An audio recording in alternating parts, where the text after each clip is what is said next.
I thought this was a much better thing. Artie eats eggs. Yeah, I like eggs. Artie went out and did stand-up comedy this weekend, and John says Artie's eating was out of control. Artie's telling me it's the road. The road. It makes him eat? He's here all week. He's on the road one day. Why does he have to eat on the road? Because, you know, what else is there to do? You drink and you get kind of revved up from the big performance. And then you want to eat. Where were you guys? We were in Columbus, Ohio at the Funny Bone. So we go back to the hotel, and our room service is closed at 12 o'clock. So we have no place to get food. So we're starving.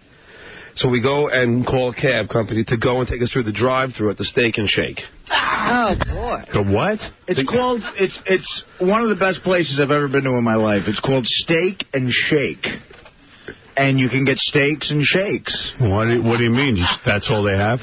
No, they have cheeseburgers. It's a drive-thru? It's a drive-thru. And you get drive-thru steak? Like a porterhouse steak you can get? Well, they have what they call a steak burger, which is what we got. But yeah, So it's a hamburger. No, but you could get a steak, too, if you wanted. Like steaks and eggs. This is in Columbus?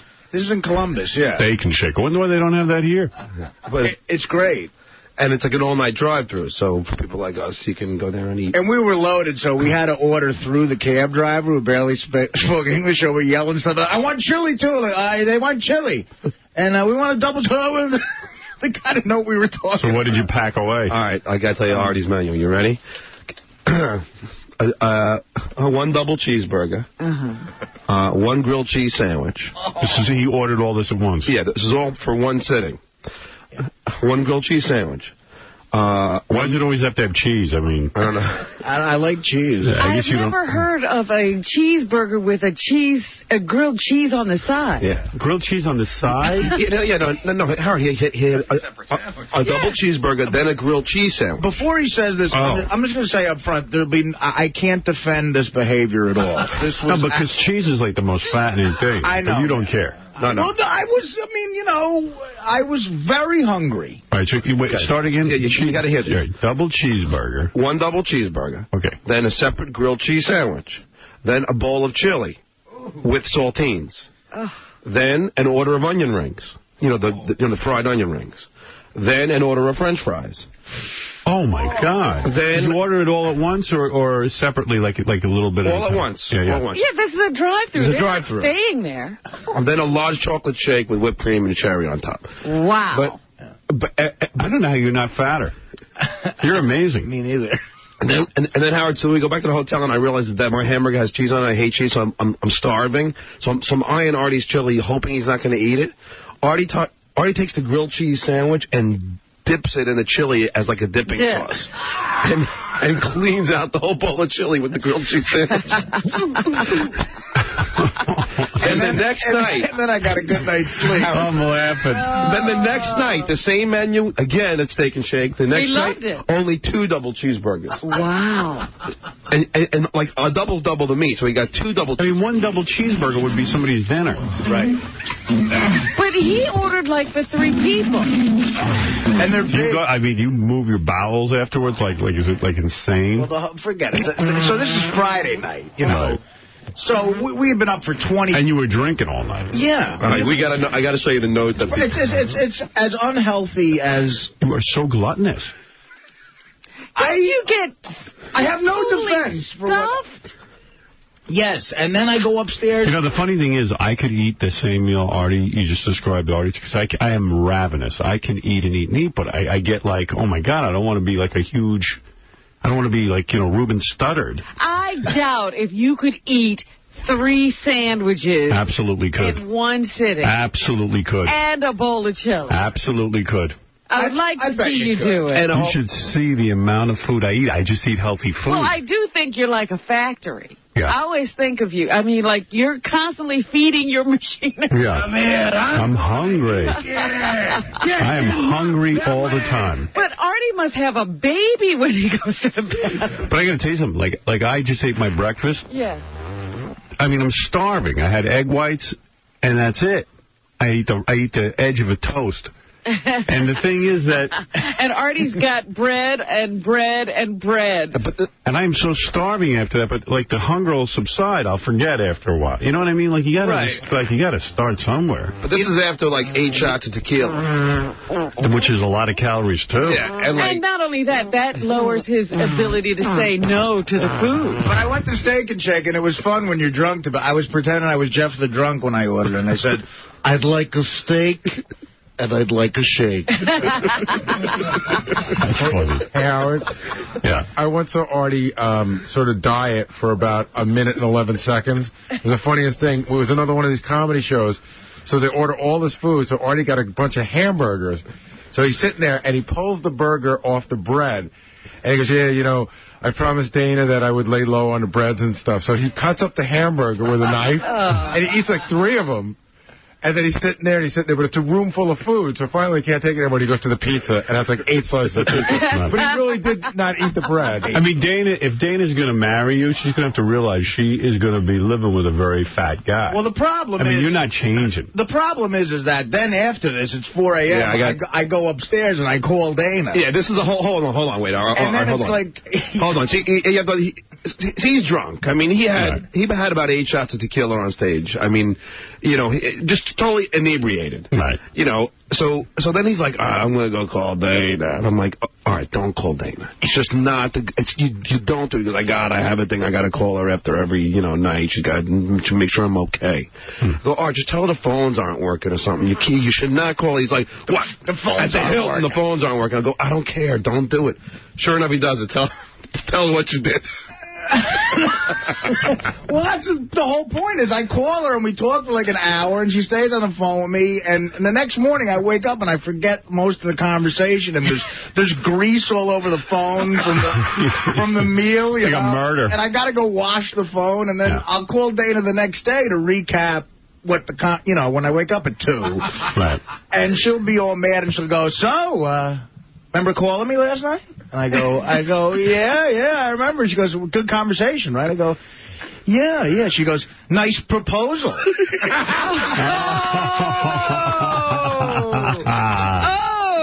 I go, what? Like, why does she want to talk to you in that condition? I think she's afraid. She wants to make sure I'm okay. But you're not okay.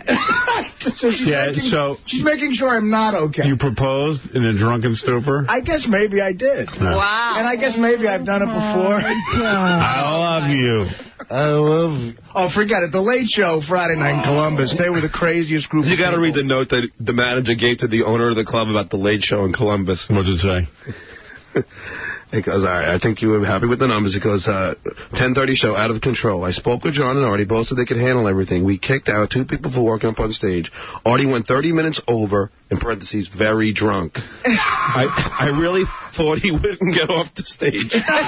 John lets him go. I've told both CR and TJ how to handle the shows. This show is probably the craziest show I've ever managed. Artie went like 30 minutes. He was like, people were buying him shots of tequila. I've never seen a guy drink that much alcohol in one night. Dude, you're going to be dead. Well, Are you doing a Belushi for real? No, I swear to you. There was no security there. People were coming up on stage. I'm supposed to do 40 minutes. As the headliner, you do like 40 minutes. And you're just doing your stand-up and then some guy walks up on stage? Yeah. And offers you a drink? Yeah. Yeah. And like Artie feels too much peer pressure. But doesn't that ruin the flow of your comedy? Yeah. But the guy's got a drink. And are you so drunk? Do you remember your act? I mean, no, I mean, if you're proposing, it shakes. It's amazing. He could do his act like inebriated. I've never seen anybody could do that. I mean, yeah, I could do somebody act in my sleep, which I think I technically did. But I was supposed to do 40 minutes, and the Late Show I did probably like an hour and a half. Like a Springsteen concert. Let me ask you something. If Dana said to you, Artie, you have to stop drinking or I'm leaving you, what would you do? I'd stop drinking. You would? I would. For a minute. Whoa! You're never going to stop. Because it's not, booze isn't as important to me as it used to be. It just isn't. It just isn't. It's look, on the road, it's really, it's horrible. The hotel rooms are bad. And me and John, don't cheat on our significant others, so we eat. Well, John does. No, I don't. I'm joking. I've never seen John even close to do it. Yeah, we just go to the bar, drink, and then eat. It's true. If you can't have sex with somebody, you might as well drink. What's the other great pleasure in life? Eat. Right, drinking. And eating. Right. I mean, I treat a double cheeseburger as my mistress. My lady. But do you think Artie will one day be a Walter Hudson? No. Well, I don't know. You know, I think he's going. you know what? It's weird. The thing that saves Artie is, I guess, that he was an athlete when he was younger. Somehow that seems to be. Well, his body still remembers. Yeah, like there's some sort of sense memory, but at some point you cannot eat that many calories. I play softball. Like, I'm playing softball today in the park. Yeah, but one of these days your activity level is going to go down. Like, you'll be married, you'll have a family, you'll have chores at home or something. Yeah. And your activity level is going to go down, but the eating isn't. Well, he might turn into a Walter Hudson. They might be taking him out with the crane. You never know. Artie flailing his arms up and down. He can't walk. I think he's going to do the 𝗦𝗵cie thing. No, I'm not. I think you're going to die young. Look, I'm 35. I already got a couple years on 𝗦𝗵cie. Any history of heart problems in your family? No. No? Nothing crazy. And it never scares you when you hear about guys like Luther Vandross or Barry White. Those guys are black. Oh, if that's the difference? Yeah. They're not fat. It's not the fat. He's a fat white guy. So it's the white. Yeah. Okay, that's going to save him. Yeah. I just wanted. It was a good show Friday. Yeah, no. He's professional. Yeah, I mean, and nobody's critiquing the show. I mean, there's only one show that he got drunk that show. out of the 5 shows. What? We had 5 shows, and only one of them was the one that he got drunk the late show Friday night. Yeah, there's 2 shows and then 3 shows Saturday night. It's a busy, crazy, crazy weekend. He retires after every weekend. He goes, that's it. No more. I told John on the way home, I said, that's it. This was my farewell. My swan song. I'm retiring He's like show Cher. business. He just retired. Howard, for you. Yeah. You should hear these 2 argue in the office, or I should say John browbeat Artie. Because the funny thing, John's on the road, and John just wants to crank it out, man. He's just going to say, let's make the money.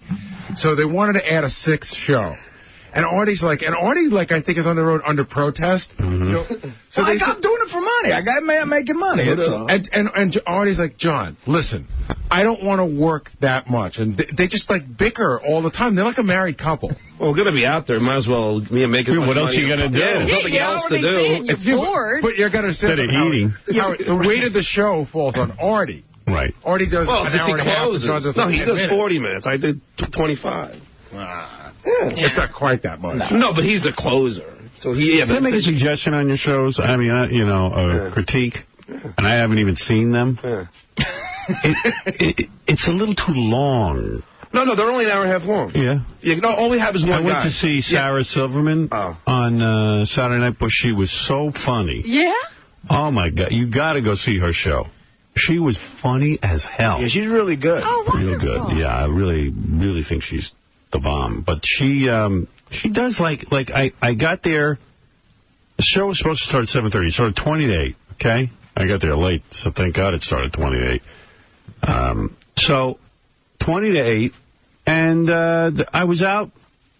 I was down in Noble by 9. I mean, like, in other words, she does a little under an hour. Yeah. And you're out. And it's enough.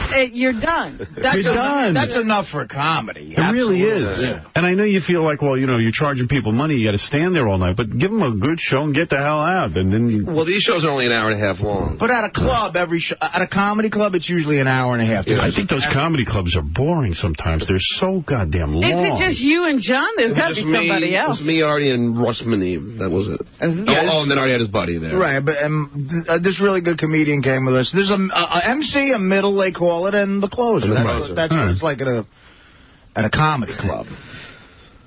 Who's the closer, you? Yeah, and you're drunk. Not all the time. Nah. I'm only drunk Howard, if the people get me drunk. There's no You could say no. They come, yeah. But, Artie, the security is that you say no. Like someone's going to stop, someone's going to tackle someone. Artie acts like there was a gun to his head. He had to drink 8 tequila. Well, you haven't seen our crowd driving. There might have been a gun nearby. I mean, I'm probably reminds me of that scene in like the Blues Brothers when guys are throwing stuff at the cage. You tell the head of the biker group in Columbus I'm not doing a shot with him.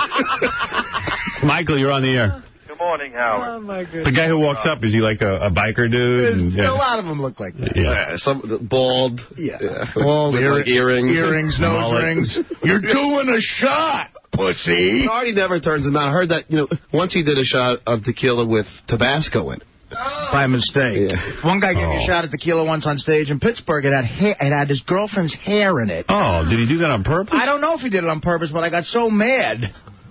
And then I drank the shit. Go ahead, Michael. Howard, I got to tell you, that steak and shake is the most greasiest food you can ever eat in your lifetime. Thank you. That is disgusting what he ate. Howard, it's so greasy. Yeah. Oh, greasy beyond belief. I'd like a steak, and I'd like a shake. It's unbelievable. And let me tell you something. His girlfriend will leave him in a drop of a hat if he loses your show. Once you go off the air, he's done. I don't think so. No, he'll be married by then. No. He'll be married with a kid. He'll divorce him then. She's only with him for the fame. Fame? What fame? Well, I don't have fame of your show, riding your coattail. All right. Nah, she loves him. Who knows? But so what if she's with him for the show? Let him have a good time. He's in charge. Yeah, I guess. Yeah. But He's banging a hot chick. What does he care? He's going to be 400 pounds in no time. He keeps going on the road. I don't know. He seems to manage this. Well, he jogged like, what did he do? Saturday I woke up and I jogged 2.5 miles on the treadmill. And then probably went to McDonald's drive-thru for breakfast. I did. For lunch. You know what I had for lunch Saturday afternoon after I jogged was a steak. Did you really? Me and my buddy Jimmy was on the road. We said, let's go get a nice meal. And we sat down and I had a steak. Steak with what, though? You see, like a steak wouldn't even be bad. Yeah, let's hear what else. Yeah. It's not real steak either, Howard. It's not steak. This is not steak and shake for lunch. We went to a nice place.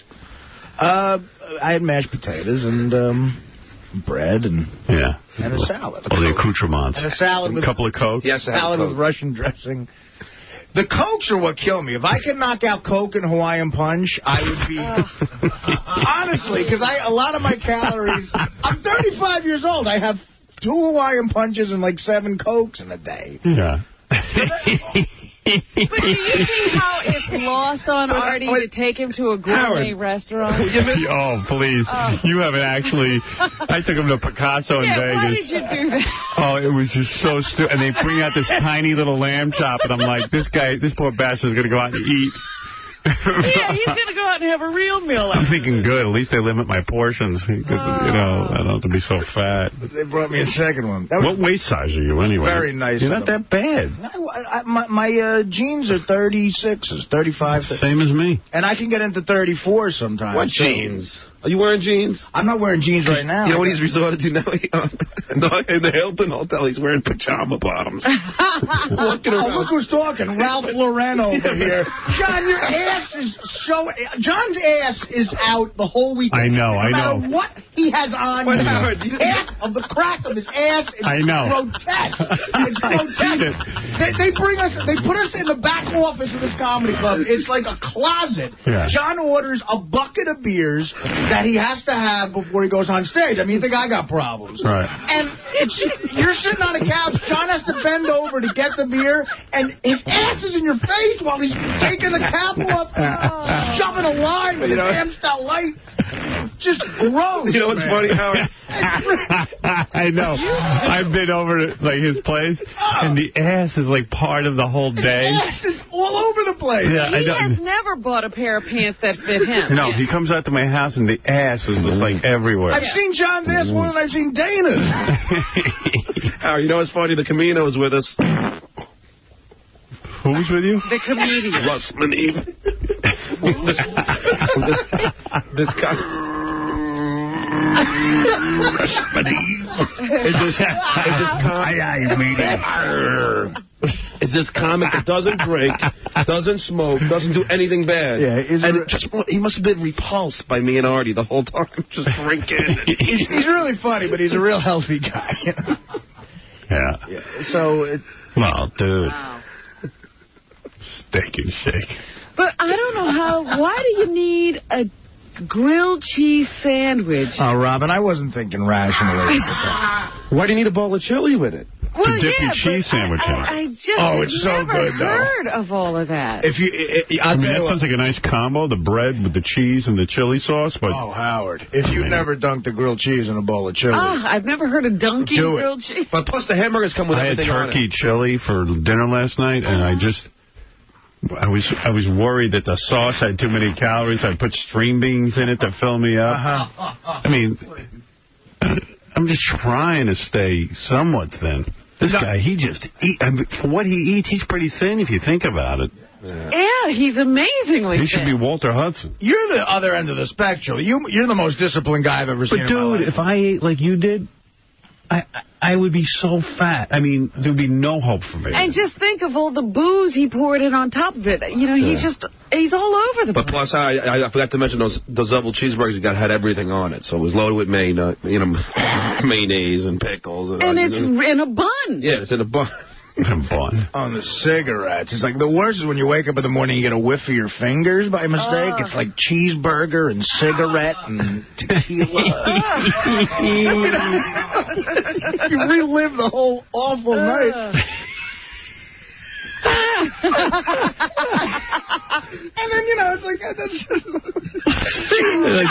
the phone is full of grease. Well, let me say this, looks like there was a murder in the room. Somebody murdered a steak. One time when I was like 20 years old, I was talking to my buddy on the phone, my friend 𝗦𝗵cie𝘄. I'll never forget this. We think there's a guy upstairs who executed a cow in his room. We're pretty sure housekeeping sees all the remnants of it. I was talking to him on the phone. This is when I was like 20 years old, and he heard me go, oh. He goes, well, what's the matter? He thought I was like dying. And I found a White Castle pickle in my underwear. I don't know how in the hell it got in. I was wearing jockey underwear, and it was like the ketchup was dried up, and it was stuck to my ass almost. Hey, Howard. But I know Artie's getting heavy because we took this small plane home, and I sat next to him, and you know the armrest? Yeah. Artie put it up because I guess maybe because his fat wouldn't squeeze into there. And at one point, I tried putting it down so I could lean on it. First of all, John, don't even get into your behavior on a plane. When John had long hair, we sat together in coach once on a plane. He fell asleep in 2 seconds on a 6-hour flight, and his hair was in my food. And I couldn't wake him up. And he's drooling. Artie, you gotta get to LA. 4 shows. Artie, I'll give you Artie, I'll give you the money for the parking later. You got money to tip the driver? And following John on stage, he spits into the mic. He's got like tuberculosis or something. You get up there, the mic is soaked in wet. It looks like someone dunked it in a sink. And John's like, I'll bring up Artie there. Artie, do you know anybody got any weed? What's about John? Artie, I just gotta go to the ATM machine. I'll get you the money, but you can't get hey, you got money for the food? I just need some money to get to the airport. I'll pay you when we get back to New York. Artie told me the funniest story the other day. You know, Artie's been eating... Boy, you know what? I've heard that monologue. Oh, wait a minute. Artie's been eting Milano cookies this breakfast. The worst. Was it Friday? It was Friday, yeah. John, 2 days before that, John had asked Artie for a Milano cookie, and Artie gave it to him. The next day, John just decided, well, now I can take them. So he reached into the bag and just took a Milano cookie out of Artie's bag. And then he ate, he started to eat it, and then he had to tell Artie something. So he leaned down and started talking into Artie's ear. Artie said he had Milano cookie. Howard. Spit all over his face. Howard, it was... I did spit on him by accident. Howard, I had to go into the bathroom and boil my face. Howard, I was so grossed out. He comes over to me, he takes a Milano cookie, and he starts talking to me about, like, okay, so it's all set. We got a car coming for us.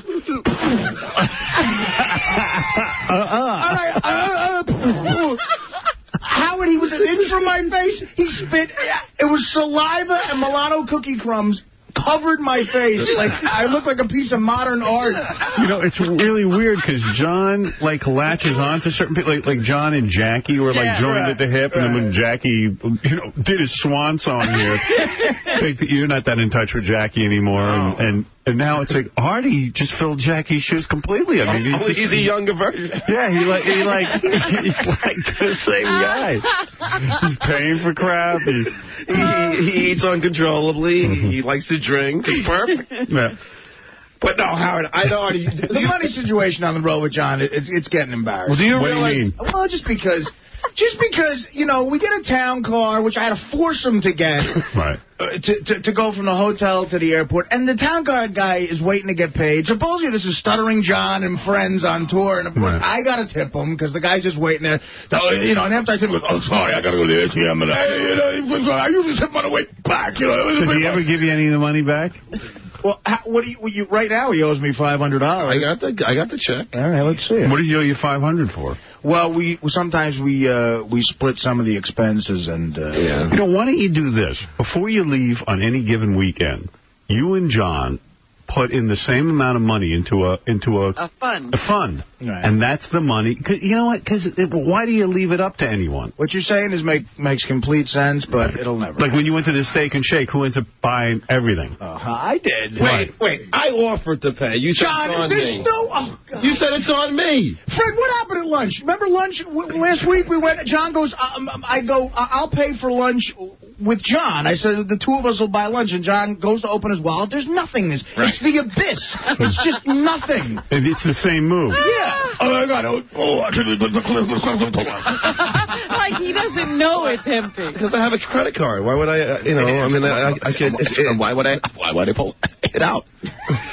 Does he pay with his credit card? Sometimes. Come John, on, Art. Every once in a while you do, but you really gotta... It's just, you know what, no one wants to always tip the limo driver. No, it was included in the car, the tip. No. No, it was. It never is, John. The guy always... I like to always give a little something. I always give the guy a 20 at least. Yeah. You know, it's No, I would have too, but I didn't have any money. It's cash, too. The guy's got some money on him. I had no cash coming home. But why don't you have cash?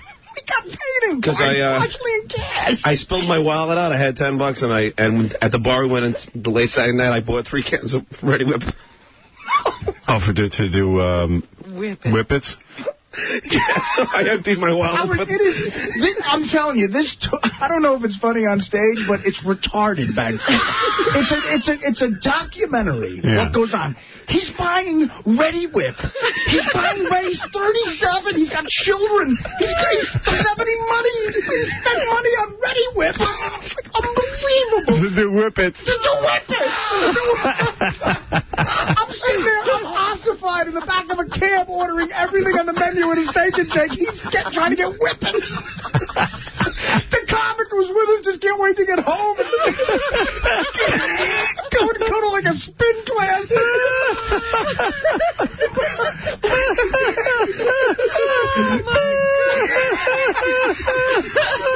He's just spinning all over the place. This comedian barely knows him. He's like, Russ, I'll get you back home and I'll come real quick.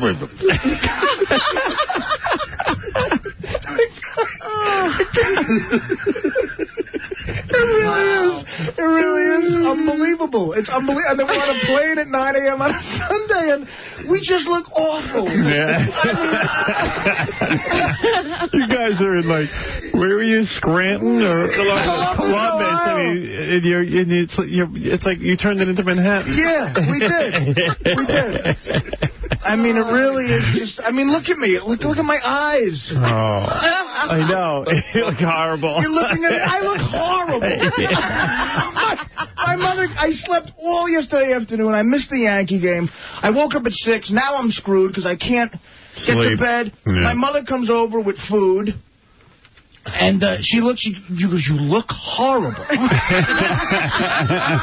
don't you stop doing this? I'm like, what? I didn't go to college. I have to do it. Yeah, what am I going to do? Stop doing it. Stop doing it.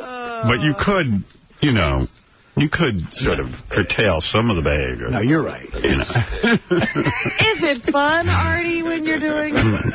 When you're on stage and... the people liking you. And waking up at 2. It's got to be fun, at least. And yes, it's fun. It's fun when you're doing it. The recovery process is god-awful. Aaron, you're on the air. Really. Hey, what's up, Howard? Hey. Hey, one thing you need to know about Steak and Shake, although it is very greasy, them steak burgers are about an 1/8 thick. Mm-hmm. So they're like the thinnest hamburgers in the world. Okay, so they're hardly there. Right. Yeah. Sounds good. And Yeah, but Artie got doubles. it still doesn't matter. It's still really tiny. I got to blow my nose. I'm laughing so hard. All right. And them French fries are shoestring. All right. Thanks for adding this. Yeah. Thanks for coming to my defense, but Well, you know, y'all are harassing or getting on them about how y'all are imagining these burgers like quarter-pounders from All right, thank you for the McDonald's. specs, son. Who cares? sorry, I had 4 of them. Never mind, it's still too much food. Now, let me tell you about Steak and Shake. Now, it is greasy, I'll give you that, but these are hamburgers. Them hamburgers. I ain't like a regular New York type hamburger. Dave, you're on the air. Howard, hey, I love you, man. Hey, I was at the show Saturday night. Artie rocks. Good. He was great, but Artie, your buddy is terrible. What buddy? Oh. Oh, you know John? what I mean, Artie. Hey, Artie. Yeah. Artie, you got to tell that joke about the priest that you closed with. That was a great joke. I told it all day yesterday. Well, that's not tellable on the air. Oh, you can change it around. Hey, and when John talks, he looks like one of those slow-motion sneeze things they do on, like, the Science Channel. All right. Who cares? All right. Everybody bores me. All right. We didn't let that guy tell us how big the onion rings. Yeah, we only got to the French fries when I hung up on them. Oh, they're regular size, Robin. Well, let's see here, regular onion rings. Yeah, they barely fit around my penis. Which is how I like to devour them. When you're banging an onion ring. We're going to take a break, and we'll be back right after these words. Hi, I'm Gay Ramon, Howard Stern's gay boyfriend, and Howard, if I would ever get you by myself, you and I in the bedroom, I would lick you from head to toe. I would play with your feet, tickle you, lick your booty, anything you want me to do, smack me, angry rooster, whatever you want to do, baby. I love you. My biggest concern about the show is the sexually explicit material that is discussed on the show. How often have you actually heard the show to know what goes on? I listened to the show for about 5 minutes.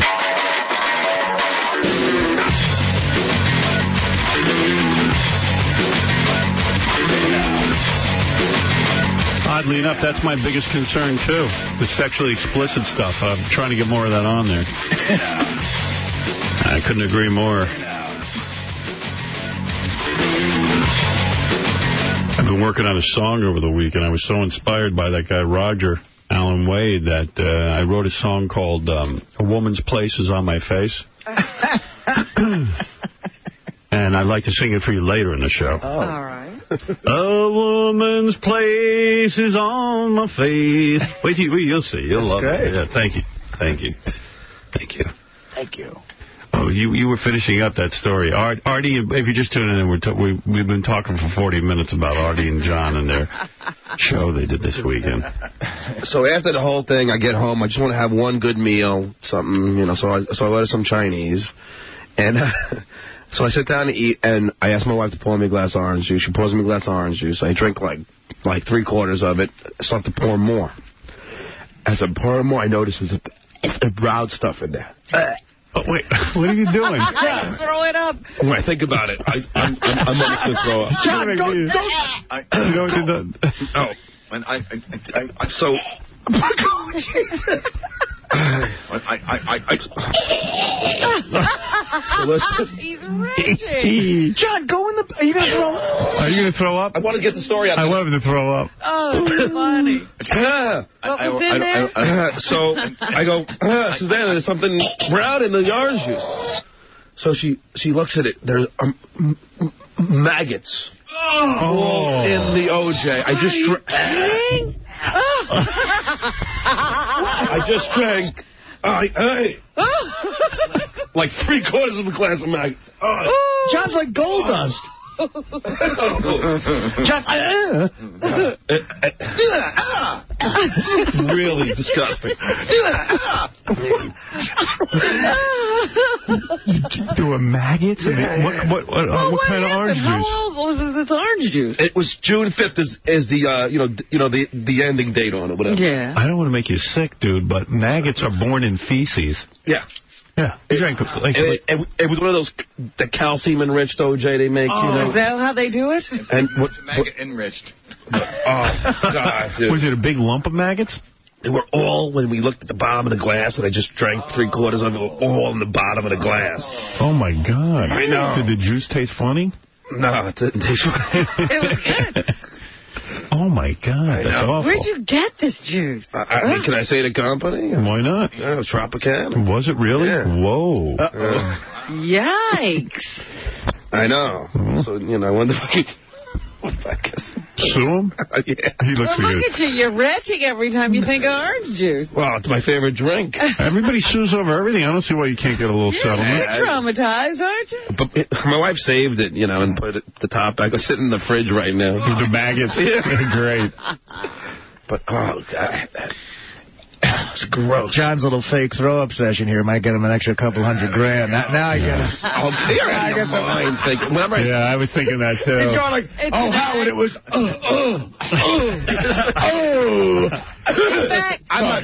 I'm not gonna sue, but I'm saying Howard, the thought of drinking maggots is totally disgusting. In fact, he never stuttered before he drank that orange juice.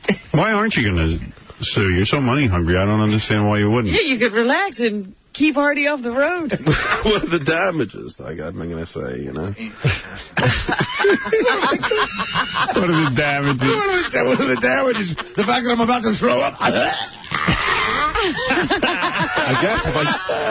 Oh, Howard, you're there. Can I say the company? Can him testifying if he grew? I don't know if I can sue. I can barely do my job. Maybe there are damages. I was doing the same thing last night. All right, I'll say the company. I don't want Tropicana.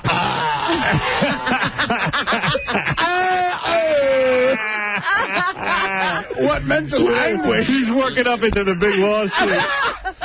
I don't know what my damage... I mean, I'm no lawyer, but... I did say the I can barely answer the phone.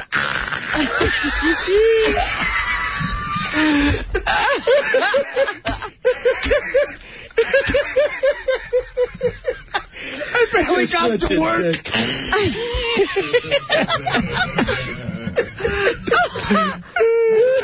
I don't know how I'm going to have lunch today. And orange juice was your favorite drink. It is my favorite drink. And I swear to God. That's like gold dust. You know what, Artie, I swear to God, I'm not kidding around. I swear to God. I can barely...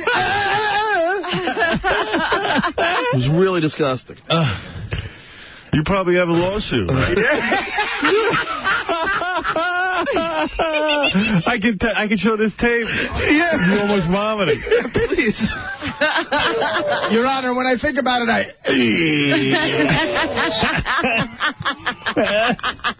Your Honor. Your Honor. Your Honor, I can't even... What are you doing, sir? I'm throwing up. that was really gross, man. See John like do Susanna. I'll pretend to throw up. You're out of your freaking mind. The E! channel will have it on tape. That's part of our evidence. It's really disgusting. That is gross. Yeah. How would you... It was like a big lump of maggots? A bunch of them in the bottom of the... Now it sounds Olivier over here won't quit. Yeah, it was maggots. Howard, off the air, I tried to tell you a story. Wasn't I getting the same way? I'm not goofing around. This guy... Well, you understand. You got to keep it up. This guy. No, that's gross. Dude, how would you feel? You know what? Whether you're sick or not afterwards, I see people sue over everything. Yeah, it seems wrong that it should be in there, right? And you should be able to sue. June 5th is the date on it. June 5th. What's today?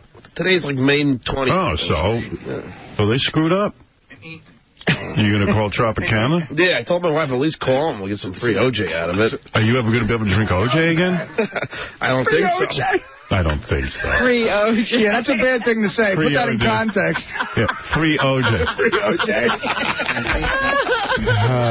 It's a good bumper sticker. What were you guys telling me about the road? I don't know. During the commercial, I don't know. Something about we never finished the story. But, what about the cab? Oh, how I couldn't get the so, you know how I sat next to Artie on the plane? And Artie lifts the armrest? Right. When I tried putting it down, I couldn't get it down over his ass. His ass was on my side of the seat. And I'll tell you, that armrest hurt me. I think I got a lawsuit. Can I say to airline? Continental. Ah, on my back. Wait, is my camera on? Ah! Oh, my back. That armrest on Continental. He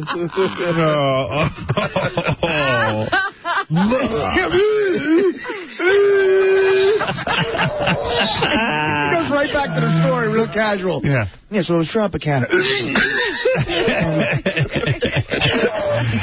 Did your kids see it? No, but my kid's been sick all week. Oh. And she's been drinking the OJ. So she's had a tummy ache all... The whole family was all week, so now we think... and that's true. Okay. And all of it's true. Did you videotape her? I'm waiting for Artie's little freaking... Right now, Greta's in acting class learning how to vomit. No, you got when you pretend to puke, you got to...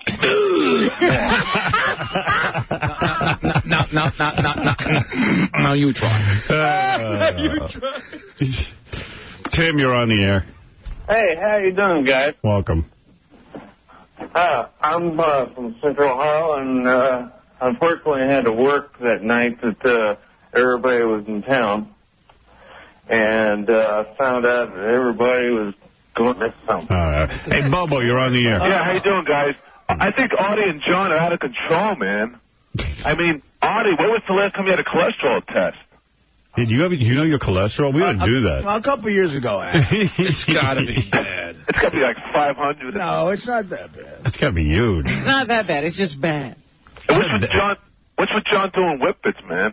What? Gonna get brain damage. No, you're not. It's a mild... I don't even understand that. It's a mild dosage. It's not you. So you say it cost you $10 for 3 cans of whipped cream? Yeah, I said to the boy, take everything in my wallet. And yeah, which was $10. Do you do the whippets right at the bar? Yeah. I mean, they let you do that? Yeah, I mean, it's not illegal. It's true. It's a whipped cream can. Yeah, it's his whipped cream. But you know what, Howard? It's getting bad because the dosage wasn't enough, so I had to do 2 at a time. I don't know. I think I got brain damage. Can I say the name of the company? Ready Whip. You're killing me! Ready Whip, you're killing me! Well, maybe, this whole retching and everything is Ready Whip and not maggots. Believe me, it was the brown maggots. Brown maggots. Yeah. You got to bring the jar in. What kind of maggots? Brown maggots. I'm trying to I'm disconnected from the actual experience. You got to bring it in. Is it a big lump of maggots? I'll bring it. I'll bring in the OJ. That's gross, man. I'll bring in the...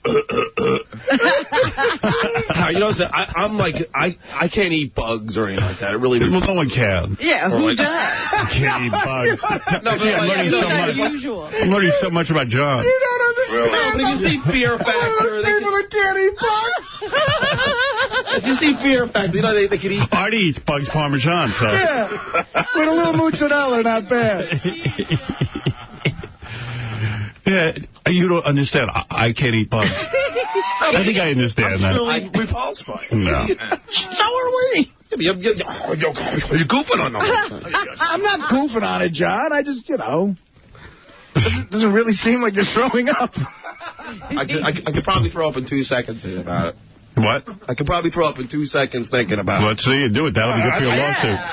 Come on, Brenda. I don't want to throw up, Howard. Talk about the maggots. Let's see if you puke. If you puke, you'll have a lawsuit. Yeah. I swear to God. Stop. It's true. Talk about it. No, they will. Well, I'm telling you. You can't fake that, Artie. You look like Ralph Cramden. Talk about it. Seriously. If you throw up, you'll have a lawsuit. Yeah. I'm not kidding. I don't want to. Talk about the maggots on the orange juice. No. You drank a big gulp of it? I drank about 3 quarters of it. 3 quarters of the glass. I'm telling you, this is what I was doing all last time.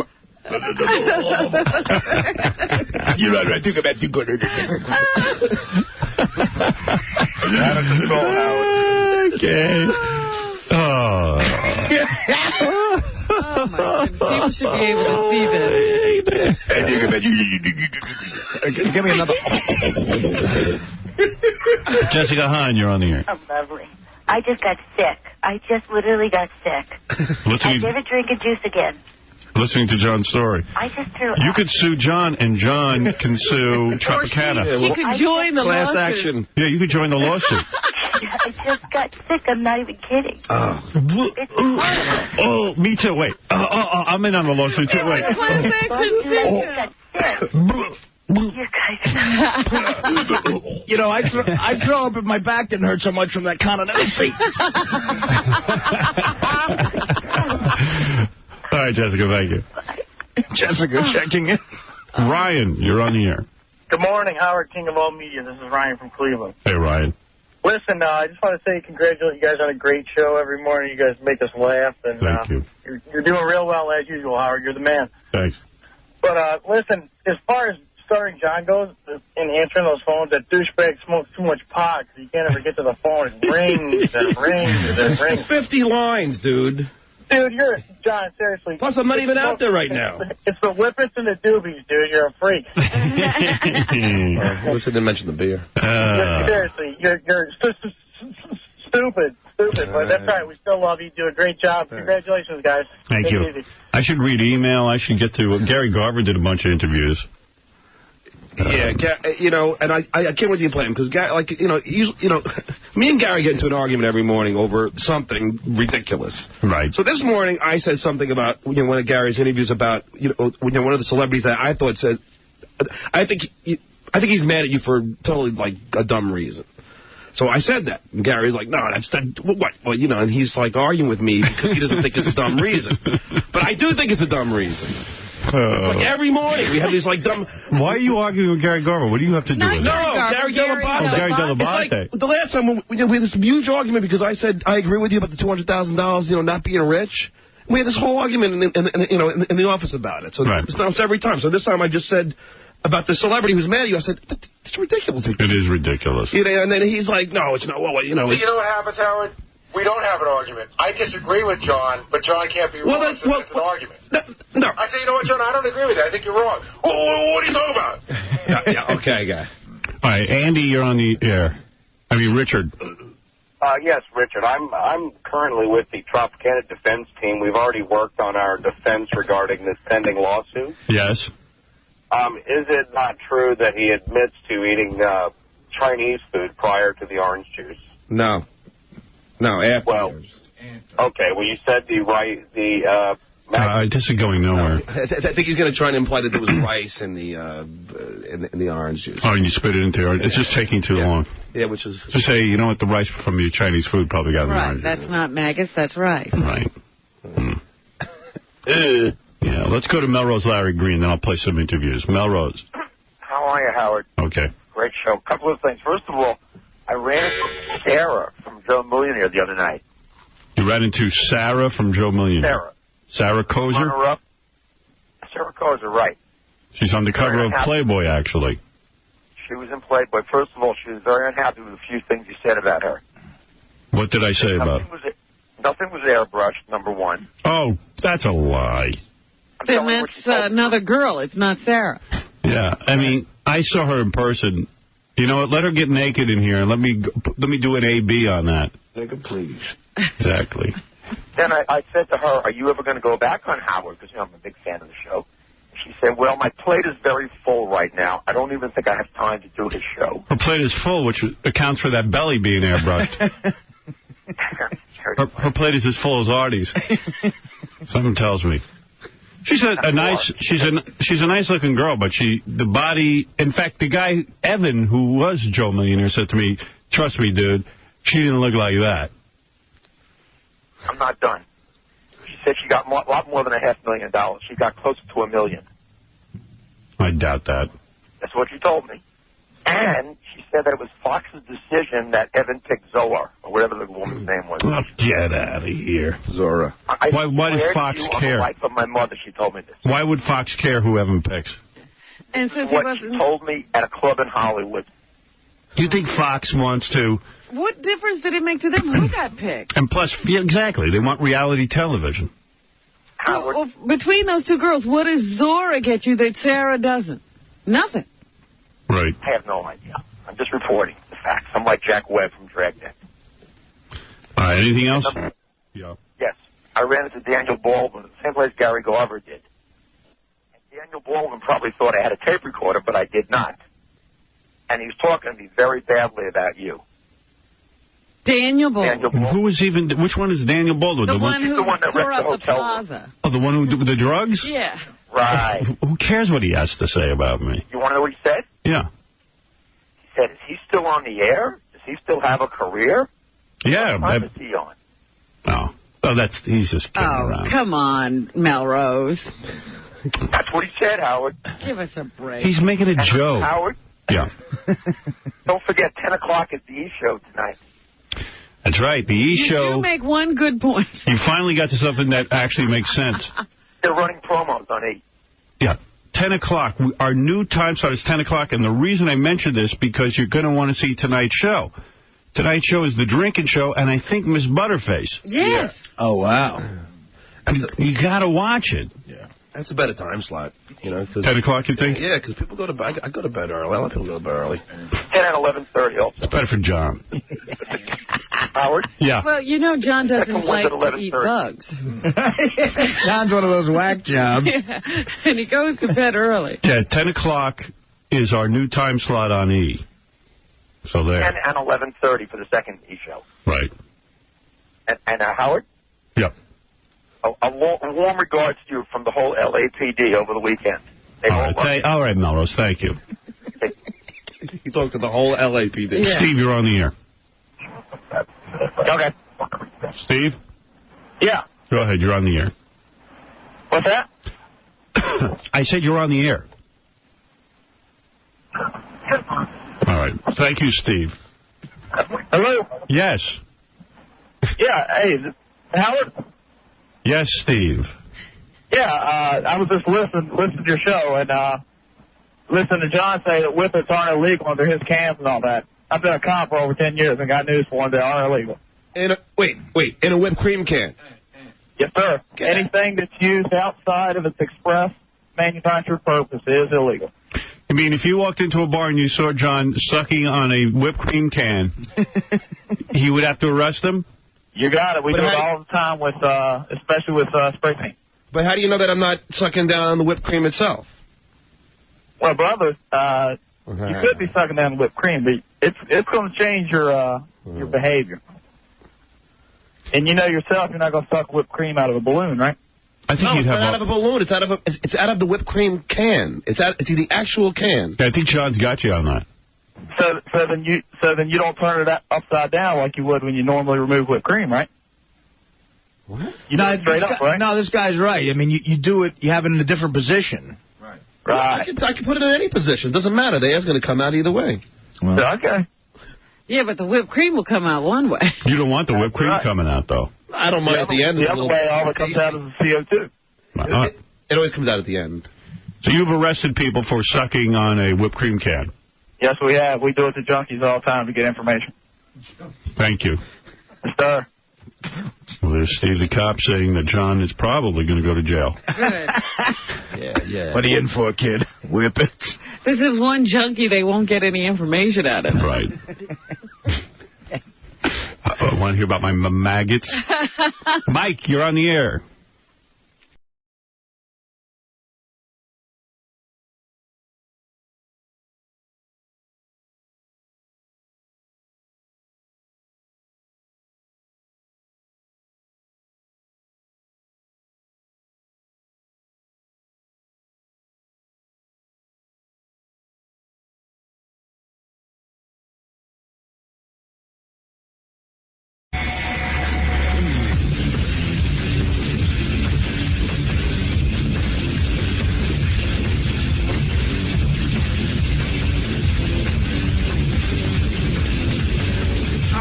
Come to see you.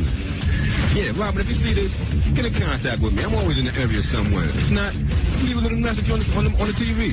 What'd you do to Robin if you could get that contact? I break Robin in half. For real. Robin looks like she's holding a little something back there. For real, you know what I'm saying?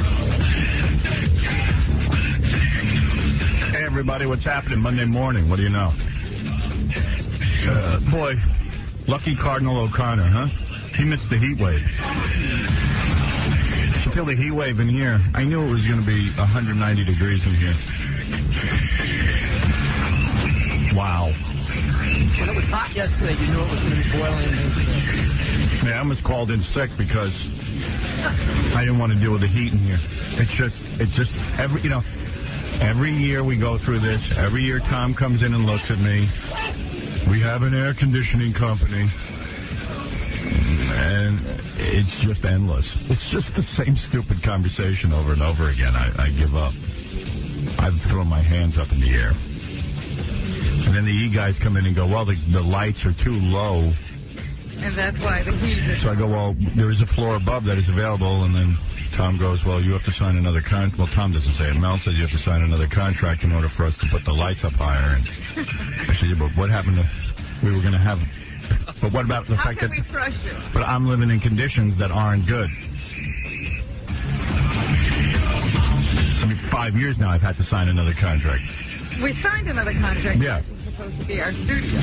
They promised me they would get this right. That's why with management, if you don't get them to put everything in writing and signed and sealed, you'll be screwed. I should have had, you will provide a ceiling height of 900 feet. And then, then they sign it. That's why those things like, no brown M&Ms and all that stuff wind up in contracts, because you've got to make sure you get what you need. Yeah.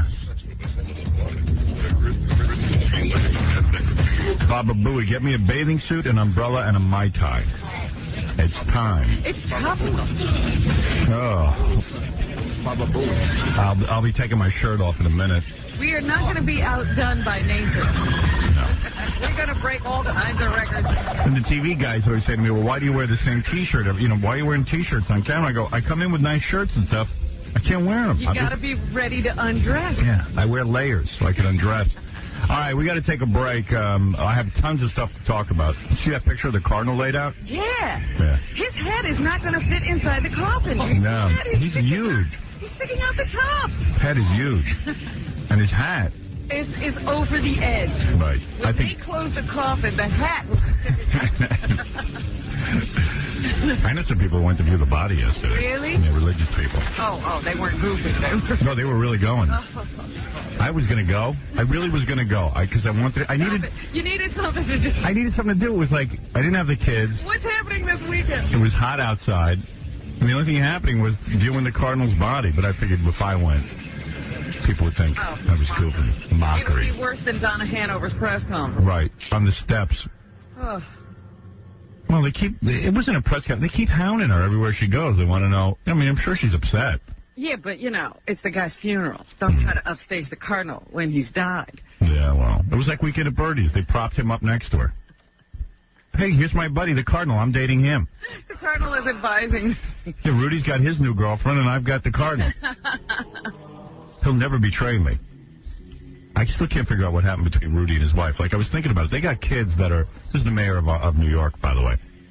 He's got a girlfriend and stuff, but he hasn't been together with his wife in a long time. It's not really scandalous. But she's still there. Yeah, but she's still the wife, and no one's really sure why. And my buddy said to me he thinks it's just because she digs being the mayor's wife with the perks. You know, there are a lot of articles with that speculation, too. They're like, wait a minute, this has been really good for her career. Oh, absolutely. And so she's been hanging on. Yeah.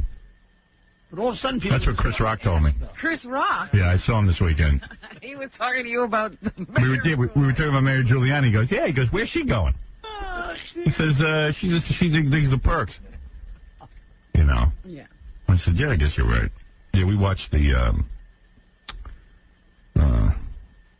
Laker game. No, was it the Lakers? Who did we watch? Yeah, we watched the Laker game on Friday night. Oh, yeah, Friday night. Friday night it was on 10:30. It was a late game, but it sucked. I couldn't stay up through the whole thing. Yeah, me neither. I went to bed. The Lakers were, I guess, winning. Yeah. I forget. But they did win. But Chris is a funny dude, man. Yeah? Yeah, he's just funny. Like, Kinnison was funny, like, even when he's not on. Right, he's just funny all the time. He's funny all the time. I wonder if his wife would say that. I don't know. I don't know. She's not laughing. All right, listen, we got to take a break. I'll tell you everything that's going on. We got a huge show. Now I'm dripping. That's how hot it is. Already? Yeah. You haven't even been here 5 minutes. I think what we're going to have to do, guys, today is scratch the television show and turn out the lights. I mean it. Scrapping the whole thing. Yeah. Go home. I can't keep the lights on. It's 5 after 6, and I'm 8 after 6, and I'm... Well, for some reason or other today, the lights are blinding, actually. Well, I don't... even keep my eyes open. I don't know, but you know what? I don't think I'm going to be able to do it. It's sweltering in here, and I'm getting dizzy. So, let 𝗦𝗫𝗄𝗿𝗱, who lied to me, figure it out. He lied to me. I said to him, Tom, the only thing I need is ceiling height. Yeah. What do you need, Howard? All right. Yeah, he used to come to me every day. What do you need? What do you need? I need ceiling height when we move. Okay. And then when you get in here... And this was the same problem we had in the smaller studio. Yeah. The lights were too low. Yeah. It was hot. Yeah. And then you come in here and he goes, well, the one thing I can't get you is ceiling height. So I said, well, why do you ask? What temperature do you want it to be? What temperature do you want it to be? Not this temperature, I'll tell you that. Didn't we have like 5 meetings with everybody? Well, yeah. Now he claims that those meetings and those conversations never happened. Yeah, I never had that conversation. Never had the conversation that he was going to hold the commercial minutes to 13 an hour. Never had the conversation. Never had it. Never happened. I'm imagining it. It just didn't happen. Right. I'm imagining it. I'm imagining all those hours of discussion. We are having a mass hallucination. Yeah, and Tom's the only one. We heard it. We're living in the Matrix. Tom is the only one not. He's Keanu Reeves. That's right. Yeah. We're in the Matrix. There was no Holocaust. Yeah. Deny, deny, deny. All right, but that's why I hate him. I can't even have a legitimate discussion with him because he lies, and he's so proud that he's not a liar. Right, because he just forgets what happened. Well, he's not a liar. If you forget, how can you lie? All right, let's take a break. I see there's a lot of phone calls. I'll get to them all, and there's a lot of people who want to talk to us, and I have a ton of things to talk about. But first, these words. Howard Stern. Hey, this is Johnny from 𝗦𝗫𝗄𝗿𝗱, and you're listening to a man more damaged than Imus's liver, Howard Stern. Listening to a man who has had 3 complete rectal exams in his entire life. Howard Stern.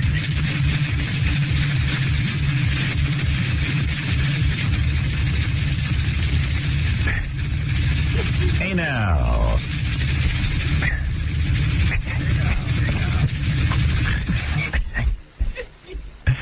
All right, wow, Robin. Hey now. This is a hey now talk. Hey now. Wow, look at that guy go, Robin. Boy, man, if you had a date with him. You can really beat those skins. He'll beat your skins. When you're having sex with a guy, do you like when he spanks you a little bit? On your bottom? Christ. Tell the truth. I like to be made love to. Now, come on. When a guy's behind you, do you like it whacked a little bit around in the ass? Anything that happens is fine. Right. If you're having a good time. That's nice, right? Chicks dig that. If you're not really good at what you're doing and the girl's not into it and you hit her, she might slap you. Otherwise, they like it, yeah. Yeah. You got to be careful. You really suck at sex, man. I know my luck. I'll smack some girl's ass and she'll punch me. I want to thank the television crew for turning off the lights. It is now acceptable temperature in here. Yeah, for humans. For humans. You can breathe and you can feel good. Unfortunately, we can't tape our TV show. That's the downside. You know, there's millions of dollars tied up out there and people are sitting there. So silly. All so silly. Regulate the temperature. Mm-hmm. I hope nothing good happens. Let's hope nothing good happens on the show, Robin. Or, you know, if we film it, it'll just be all dark. You'll never see it. Yeah, but at least you'll be able to hear it.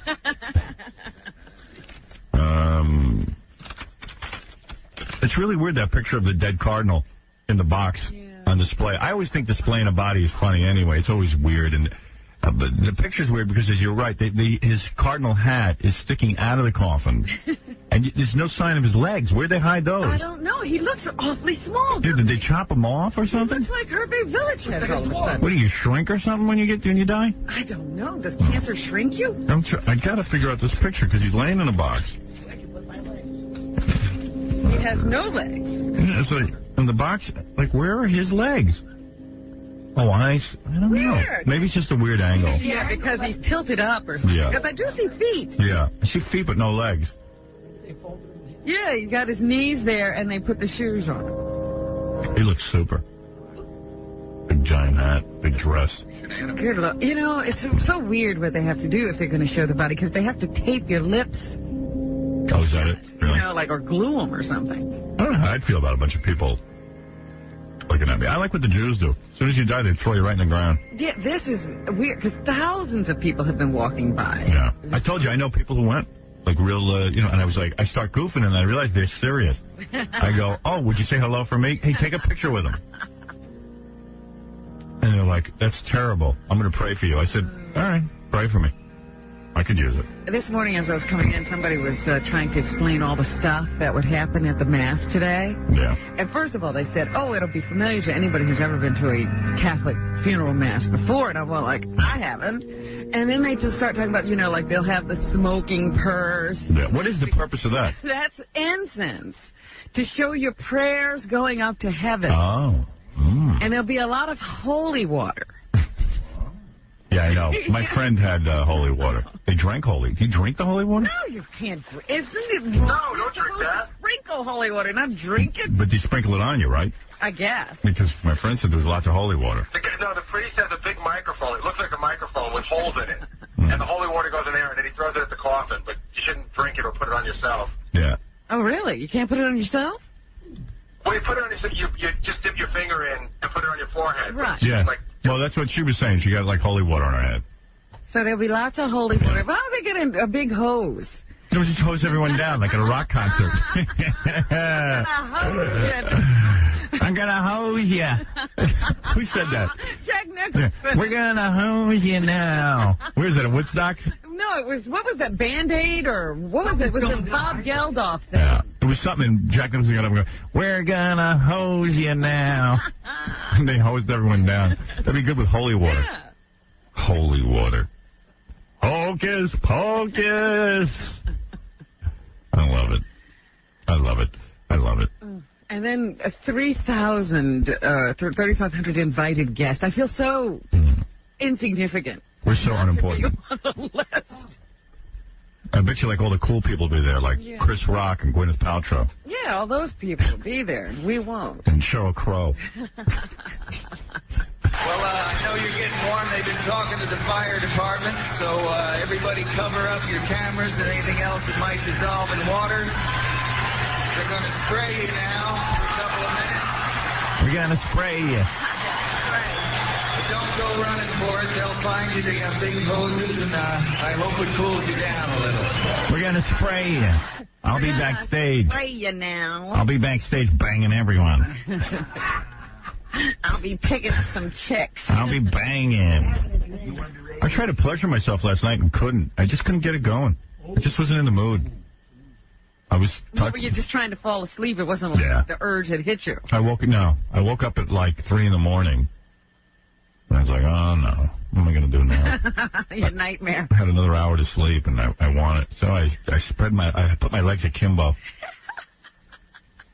And I'm like laying there, and I got the tissues and the whole thing set up. And, tissues close by, or do you have to get up to go get them? No, they're close by. I can always keep tissues on my night table in case of emergency. And I'm like, I don't know. And then I just said, this is like taffy. I threw a party and nothing ignited. You know. It's just like one of those Mary Tyler Moore parties. They just never get off the ground. Yeah. Something always goes wrong. Yeah, so we should be over at the funeral. What time's that start? 2 o'clock. 2 o'clock. Uh-oh. They're saying there's going to be cardinal lock. Alert, because all these people, of course, the people who can't get in. Who are these people? Who, when they're not invited, show up anyway. Yeah, they stand outside. And then they'll have loudspeakers, I'm sure, blasting what's going on inside to the people on the street. And so they expect a close down of Midtown. Yeah. Let's take a couple of phone calls. Yeah, go ahead, Chris. You're on the air. Hey, Howard, what's happening? Nothing. High-Pitch Eric, Saturday night show? Yes. You can't have that guy on there anymore.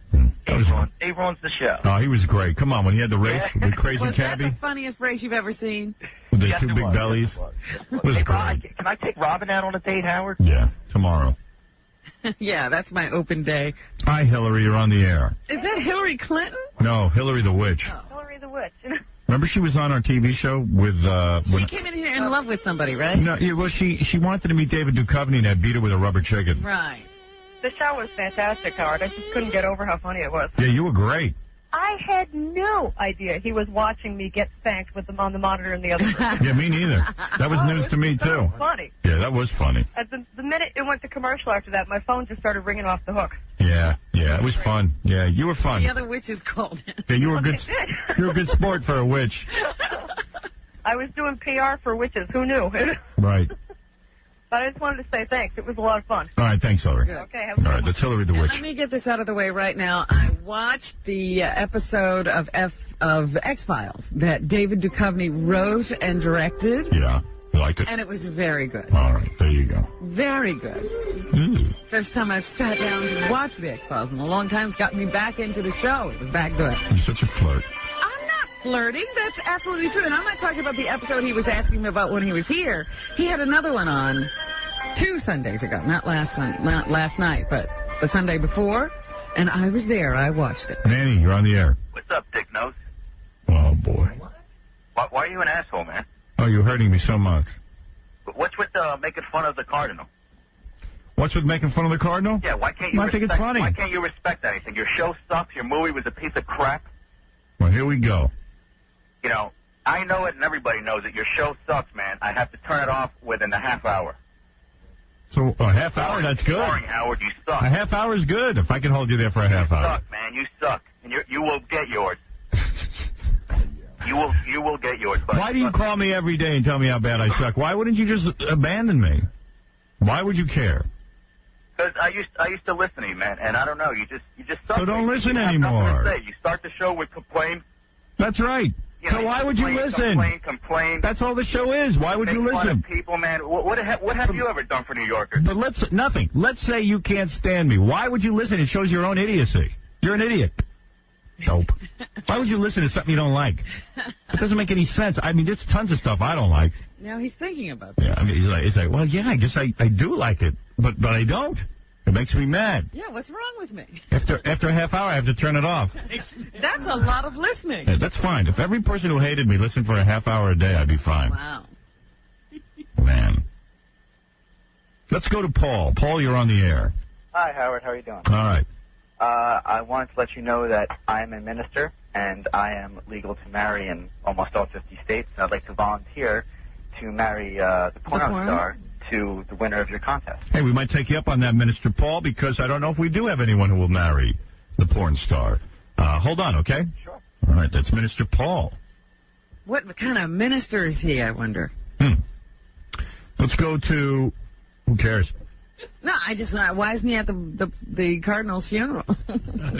Aaron, you're on the air. Hi, Howard. Yeah.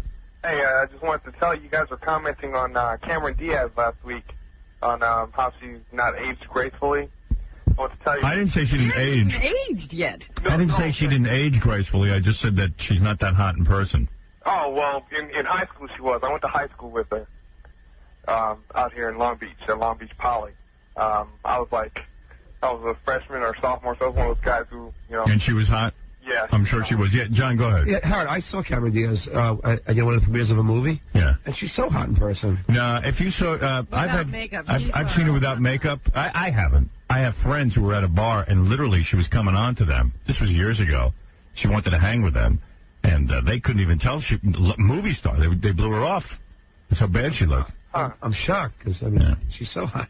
Hey, Howard. Yeah. The other thing, too, you were commenting on about the credit protection thing. Yep. For the credit cards. The credit insurance. Yeah, well, with my credit card, they call it credit protection. It is actually worthwhile to have that, because if it pays off the interest, you have like $3,000 worth of stuff on your credit card, and they cover. I don't want to get into it. I mean, you know, it can get boring. I don't want to bore anybody. You know, I'll turn to the news station if I want to be bored. No offense. But credit card insurance makes you think that they're paying the bill. Yeah. The point is, if you get credit card insurance, all they pay off is the interest. That's all. That's all. I'm just warning you, that's all. Gabriel, you're on the phone. Hey, Howard, I was just wondering if there's any truth to the statement that you're living proof Satan does exist and he does keep his promises. Well, are you calling me a child of Satan? No, I'm just saying that maybe you got your success from selling your soul to him.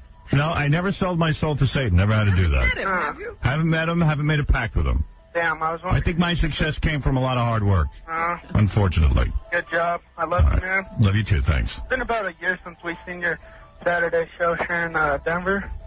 No, they took it off. Yeah. Our Saturday television show was taken off the air in Denver after I shot everyone in Columbine. Yeah, it was you. Yeah, thank you. Yeah, after I had the nerve to say what was the motivation of these guys shooting, did they want to have sex? That I could understand, or they did a completely unmotivated act. For that, my show was taken off the air because they needed to blame somebody in Colorado for the Columbine shooting who was high profile. So because the killers had killed themselves. Yeah, I made such an outrageous comment. I mean, come on. Give me a break. That was a fiasco. To the point where the Denver State Legislature did something. They censured me. They condemned me. Can you imagine for saying that? We're not having a free speech. Marcos, you're on the air. Marcos? Hello? Yes, Marcos. Yeah, I would just want to know why it seems like you avoid Mexicans. I avoid Mexicans? Yes, Howard. Why do you avoid Well, of course I avoid Mexicans. I'm afraid of them. No, I don't avoid Mexicans. Where would you get that impression? Well, I've been hearing you for a while now, and it seems like all the time that you have the opportunity to talk about them. Talk about Mexicans? Every day you have an opportunity to talk about Mexicans, not and you don't do it. I got to tell you something. I don't even think about Mexicans. What? You have an example. Yeah. I forgot, there was some rock star right there. I think he was going to the hospice or something like that. And he said he boxed. And he made it a point that he boxed with Mexicans, and you said, but you boxed with black guys too, right? And he said, yeah, but in my weight category, I boxed with Mexicans. And you said, but black guys, you didn't even go into that at all. Oh, I see. Well, if you want me to... He's got a blackman say. No, I mean... I like to think about black people. I'm sorry. But I mean... Do you want me to talk about Mexicans? Fixate on Mexicans? Yeah, no, not fixate on that. Probably you don't have people who listen to it for that, but, I wouldn't mind if you goof on them. I'm Mexican myself. All right, I won't goof on the Mexicans. I just didn't have any thoughts about goofing on Mexicans, but I'm going to work up some thoughts. I think that's the first time anybody's called to request that you pick on their ethnic. Yes, I will goof on the Mexicans. Because I know it's just goofing, but, you could say good things about them as well. Well, I've talked about the Mexican government being a bunch of creeps. I've talked about how they're corrupt. Going to the country. I went to the country. I talked about how horrible it is. I don't know what else you want me to talk about. He honeymooned in Mexico. I honeymooned in Mexico, and that worked out well. Hey, did you hear the one about the Mexican who went to college?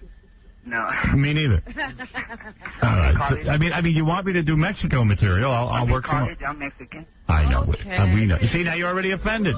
No, I'm not offended. All right. Thank you, People don't know Juan. you're goofy. What? People don't know that you're goofy. Right. Some All right. ignorant people. Right. You mean like Fred? Oh. All right. Thank you, Fred. I'm only goofing.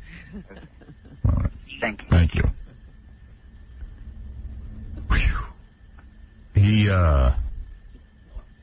You are ignoring the Mexicans. Yeah. Well, I'm going to work on that, Robin. You know what it is? If I lived in L.A., I'd probably know more Mexicans. Right. Here in New York. Here in New York, you have very few Mexicans. But don't get excited. We have a lot of blacks and Puerto Ricans. Don't start rushing here. If you're a racist and you're thinking, well, I want to get away from Mexicans. No. We have plenty of everything. Just not Mexicans. We have Arabs. We have everything. Oh, you know. I'll talk about that later. Yes, please. We have everything here. Robert, you're on the air. Howard, how you doing? Wanted to see if you saw Neil Young on Saturday Night Live Saturday night. I missed it. I didn't know Neil Young was on Saturday Night Live, but all by himself? Yeah, all by himself. Yeah, he did it from the new album. Yeah, I love Neil Young. In fact, Rick Rubin was in town, and he said, "Too bad I'm not going to be here tomorrow night because we could go over and watch Neil Young on Saturday Night Live," which I would have loved. That would have been a thrill for me. But yeah, I know you're a big fan, and it was a great performance. Yeah. And, I never know if I'm welcome over at Saturday Night Live. I mean, I do compete with them. Well, that's true. I was watching your show. I taped Neil on Saturday Night Live. You know, but as a matter of fact, that was a great show Saturday night too. Thanks. So I'd love to hear that story again with Cinnamon Girl.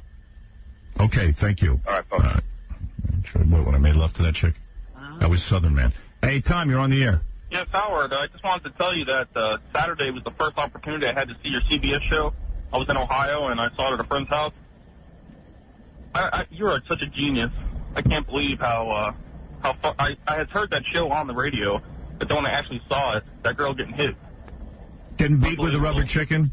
Yes, unbelievable. And yes. The company watching it in the other room when he was making his comments. That was great. That was probably one of the funniest parts of the show. Yes, and thanks to the hard work of Scott Einziger and the entire Saturday syndicated show effort, we had another blockbuster. And thank you for the compliment. Okay. All right.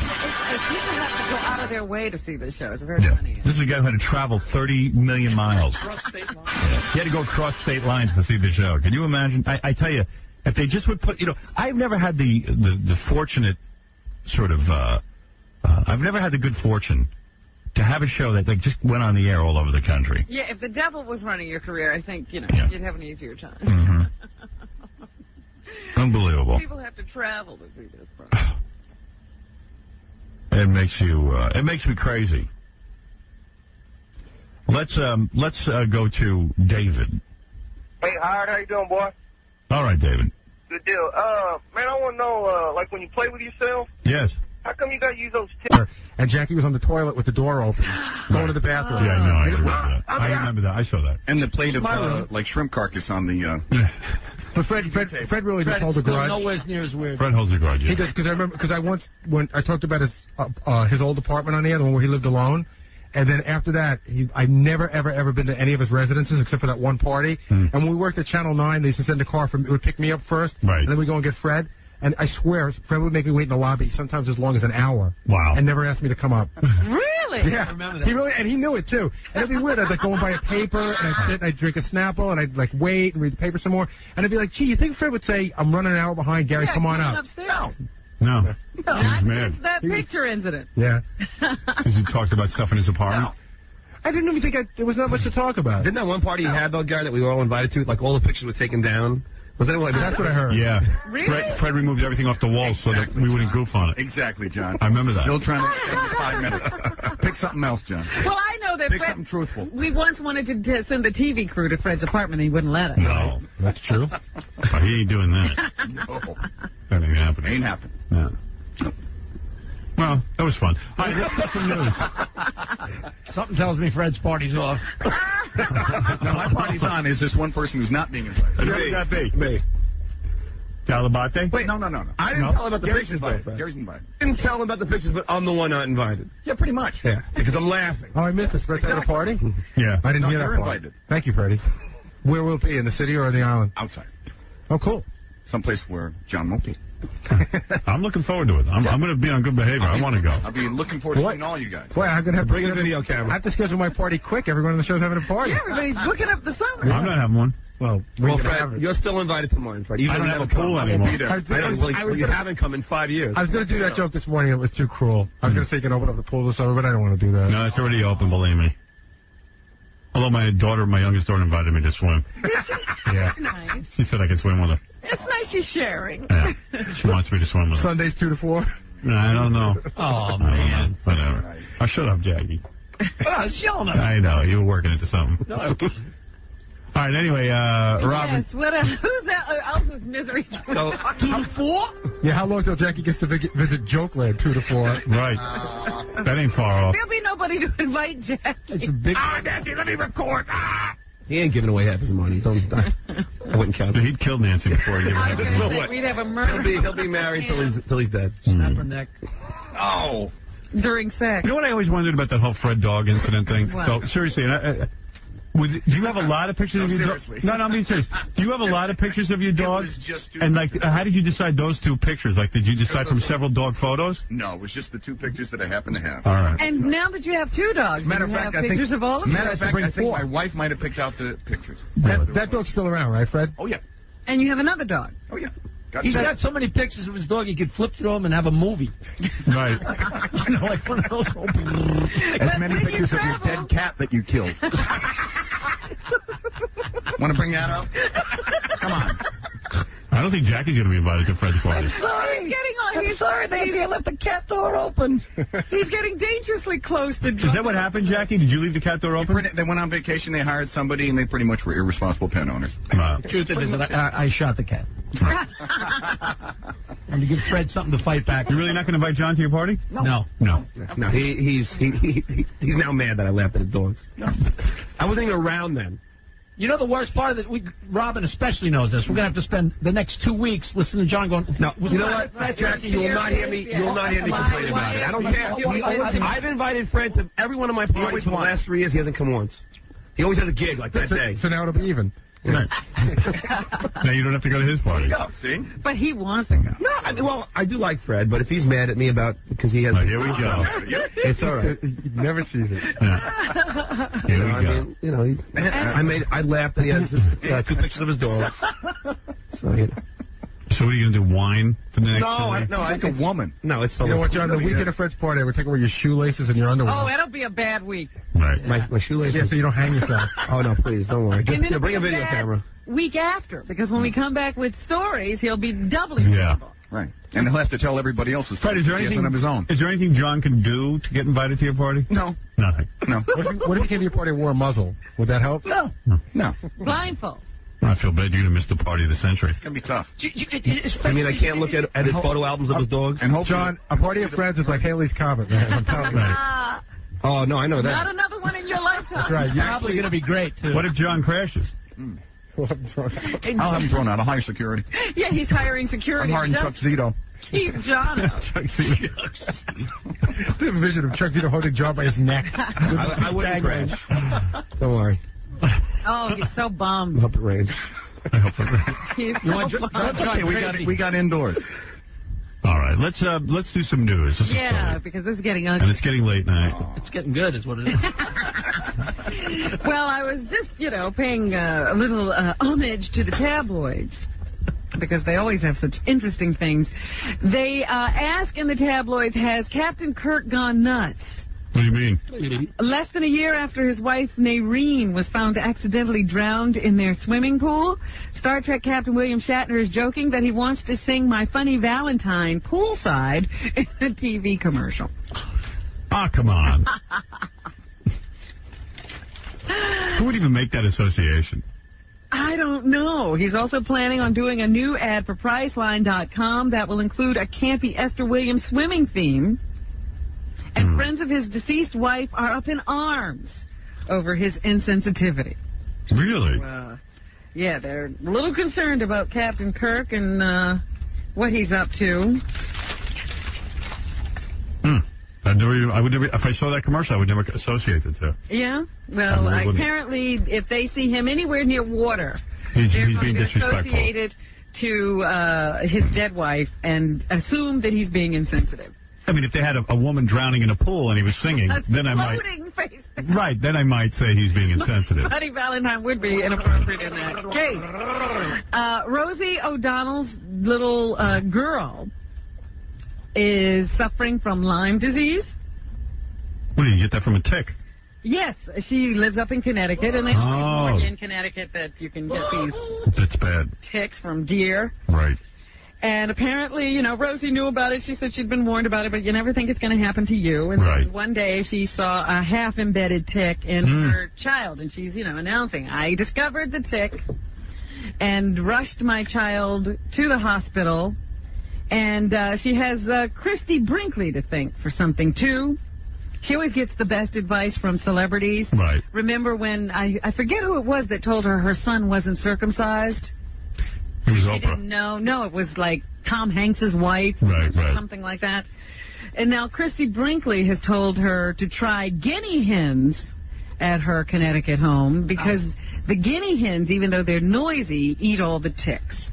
Oh, isn't that nice? So more celebrity advice helping Rosie along with her life. Oh, that's nice. Ricky Lake is had a falling out with her parents. Ricky Lake, the talk show host, her parents have become born-again Christians or something. Yeah. And they're Jews. Is that right? Yeah, Ricky Lake's a Jew. Funny. She's Ricky Schwartz. Oh, you're kidding. Something like that, yeah. Well, now her parents are born again. Oh, boy. Who'd want to be around them, those embarrassments? I mean, if my parents became born again, I wouldn't talk to them either. That's funny. I didn't know they were Jewish. Well, I mean, listen, the parents are entitled to believe whatever they want, but if I was Ricky, I'd head for the hills, too. Well, they say that she needs to find salvation. They want to convert her now. Oh, now they're bad-mouthing her? Yeah. They say, you know, she needs to find salvation. See, but those are tabloid articles. You don't know whether to believe them. Seriously, I mean, they had me giving... Do you have a heart of friendship ring? Oh, they do? So they must have said it on the TV show. They said, they say on the TV show, they said their troubled daughter needs to be saved by God. So now Ricky doesn't want to have anything to do with them, and they made the offer to actually come on her show and talk about it. But Ricky's not going for it. Oh, man, no kidding. And the Montel Williams breakup is very heavy on our minds. Fascinating to me. Right. Montel went on the Jay Leno Tonight Show. Yeah. And Jay actually held up the tabloids and said, is this true, Montel? You were out with your new girl when your old girl was having a birthday? Mm-hmm. He says, I have to admit it. It's absolutely true. And is it true your wife threw your clothes out on the yard, on the front lawn? And he said, yeah, absolutely. Sure. I came home and I found out that all my belongings were out in front of the house. That's why I like Montel. He's crazy. He's as crazy as those dopes that go on his show. And I was just going to say that because now the new girlfriend is piping up. Yeah, what's she got to say? She's angry with Grace, the old wife, because people are saying that she looks like her. I would be mad about that. Really? And you would start yelling at Grace. Right. How dare you look like me? She says, no, I'm prettier than his wife. How dare you say I look like her? Right. I'm younger, too. But it seems that Montel has a type. A blonde type. 28 blonde. I have that type, too. Because if you think of it, that's how old Grace was when I started up with her. She's guilty of getting older. He didn't tell her to get older. And I suppose this new girl has to think, no, it's not that he has a type. He's really in love with me. I don't look like her. I'm just 28. Yeah, until she's 38. So anyway, this new girlfriend, Mai, says that I'm no homewrecker. I didn't steal Grace's husband. He has no reason to talk, or she has no reason to talk against me. I started the relationship only after their marriage was over. I see pictures of Montel and Grace in the Swedish press, because she's Swedish, and some of my friends thought she was me. I don't look like Grace.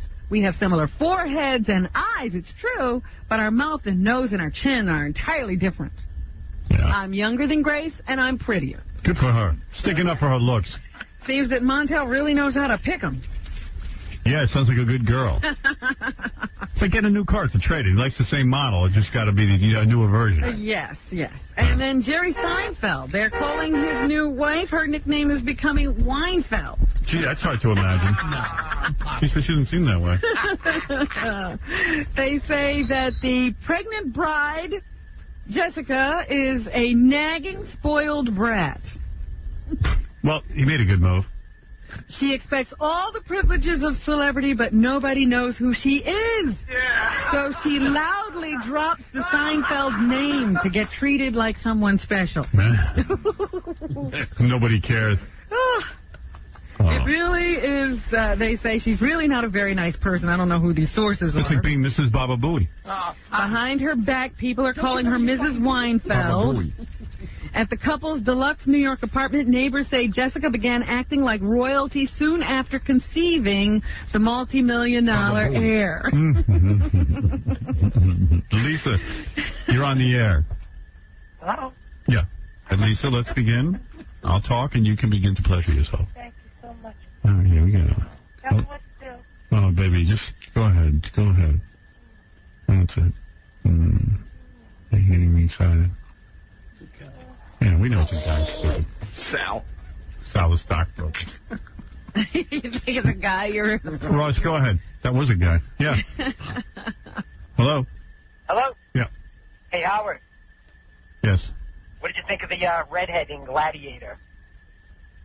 The redhead? That redhead, the one that played, she was one of the leads. I didn't think she was hot.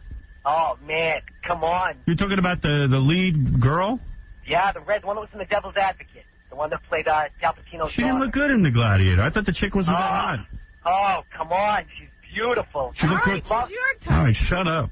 You sound like Montel Williams meeting a new 28-year-old. All right, we got to take a break. We'll do more news for you when we get back. Microphone is a sensitive instrument and can be dangerous.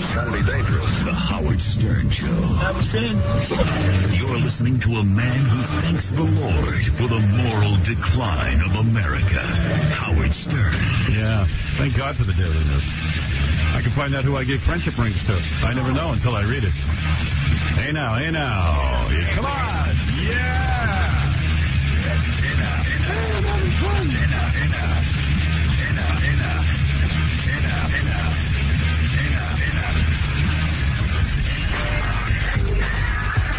You like this song? You know what this is? This is Korn, a new song from them. Yeah. That's right, Robin. Good song.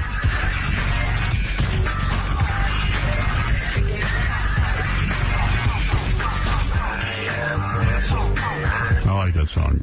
What else is in the news, Robin, so we get to everything? One final question related to the tabloids. I want you to pretend that you're not you. You're... That's easy to do. You're a kid. Not a kid. You're in your 20s, 30s maybe. But you have a famous parent. Oh, Jackie Jr. And your famous parent needs a kidney transplant. Yes. You give your... Yes. You do? Yeah. Why? Actually, no, because you want to inherit their money. So... But then they might not give you the money. So if you give them the kidney, maybe they'll give you a lot of money. Well, there's a question about the money. Maybe there's no money. Oh, no. If there's no money, then no. Why? Who is this? Sandra Dee. Remember her from... Yeah. Oh, no. No, you don't give her a kidney. Her son, they say in the tabloids, is, her... the report the week before was that her kidneys had failed, and now she's on dialysis. And he could be the only match. No. And he doesn't want to give it to her? He's concerned about it because, she's had some problems with alcohol abuse in the past and stuff like that. Oh, no. Don't waste your kidney. If I give her a kidney. Everyone acts just because it's your mother, you have to give her something. Don't get fooled by that. You don't have to give your mother anything. You don't know her a thing. You don't know her a thing. She had that baby to make herself feel good. Not to make you feel good, trust me. Mothers have babies to make you feel rotten. And to lecture you. Wow. And to repeatedly just tell you what to do. So I can't imagine why I give anybody a kidney. Only keep my own goddamn kidneys and every man for himself. F all of you. Okay. Put her in the same box as Mickey Mantle and David Crosby when he passes on.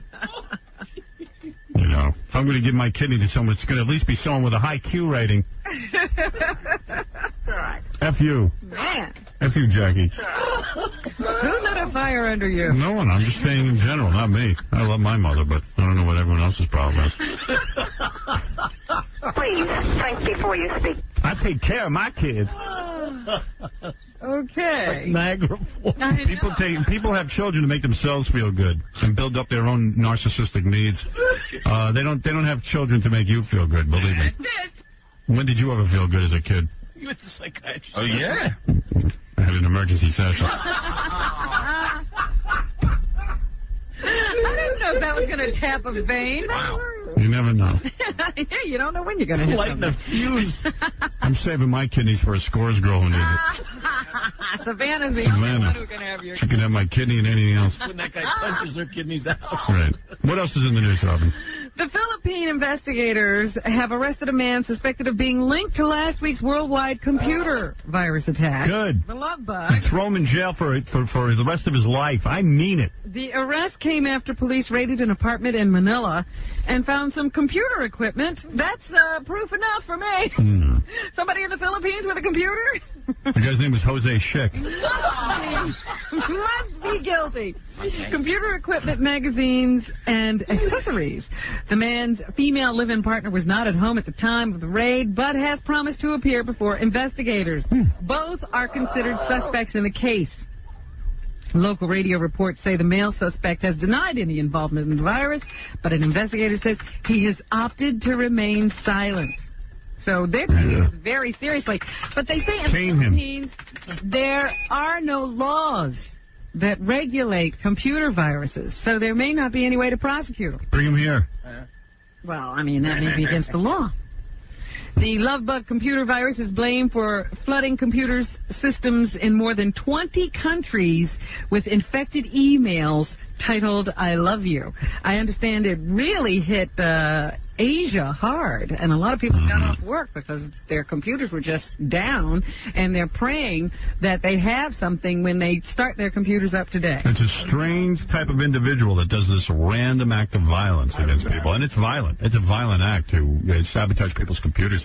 Why they do it, you'll never know. I love you, Robin. Well, maybe if we get to talk to some of these people, we'll... They know it's this guy, by the way, because he's the only guy in the Philippines with a computer. Well, so that's what I said. If he's got a computer, lock him up. Right. Here's CBS News computer consultant Larry Magid. Oh, Larry. Who concedes that it's tough but not unlikely that the FBI will catch their man or woman, and the FBI seems to be on it. Mo money, mo money, mo money. Number 3. That's right. Number 3. Often the FBI or the other investigative authorities do get the culprit.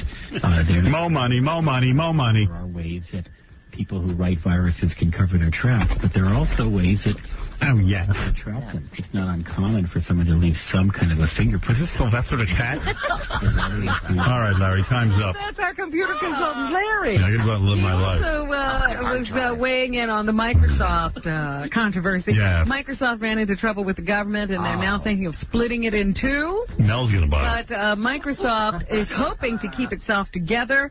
Here, Larry speculates on possible Microsoft strategies. It's certainly possible that Microsoft has agreed to either disable or in some way... Who knew we even had a computer expert here at the company?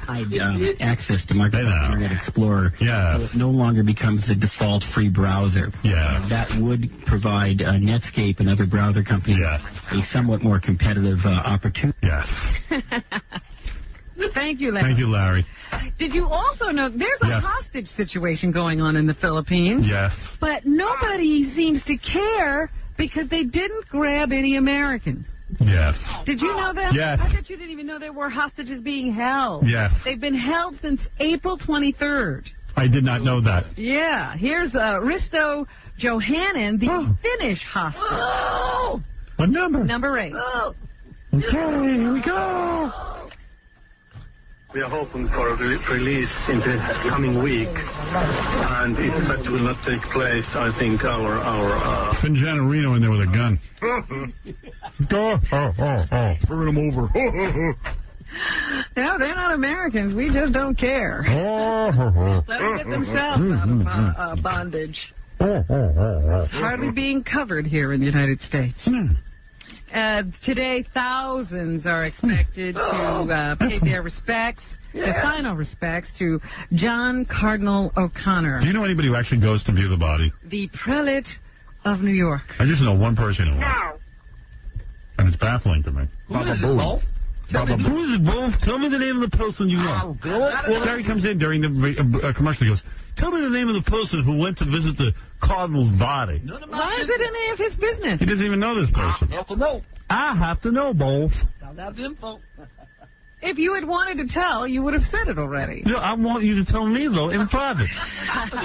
But you said I'll tell you in private later. No, you said. No, you said, Bo. Oh, you said. I'll forget. Tell me who.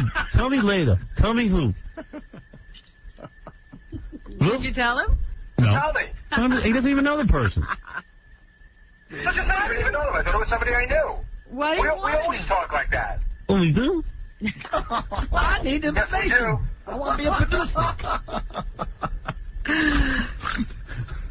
Thousands, of course, like your friend, have already paid their respects. They filed by the body, the open casket. Well, this friend of mine went because she did.